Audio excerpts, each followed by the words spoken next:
সামনেই ভোট আর বেশি দিন বাকি নেই, প্রচার চলছে দিকে দিকে। বুধবার বসিরহাট দক্ষিণ বিধানসভা তৃণমূল প্রার্থী সুরজিৎ মিত্রের সমর্থনে ভোটের প্রচারে বাবুল সুপ্রিয়। সাংবাদিকদের মুখোমুখি হয়ে বাবুল সুপ্রিয় বলেন, যাদের ভোটার লিস্ট থেকে নাম বাদ গেছে তাদের তো রাগ হবেই। আরো কি বলেছেন শুনুন।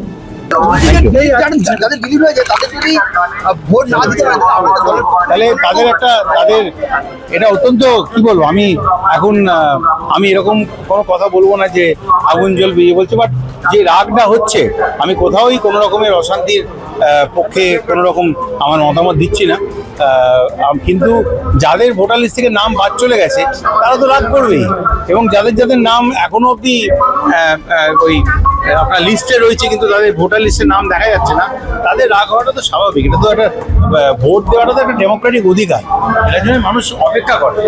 সেটা থেকে যদি তাদের বঞ্চিত করা হয়, তারা একটা বই প্রকাশ হবে, তবে কোথাও অশান্তি হোক সেটা নিশ্চয়ই চাইবো না, বাট অন্যায়ের বিরুদ্ধে একটা প্রতিবাদ তো নিশ্চয়ই হবে, ডেফিনেটলি হচ্ছে এবং হবে।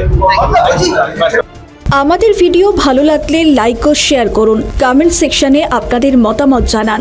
আরও ভিডিও পেতে আমাদের চ্যানেলটিকে সাবস্ক্রাইব করুন এবং প্রতি মুহূর্তে খবরের আপডেট পেতে প্রেস করুন বেল আইকন।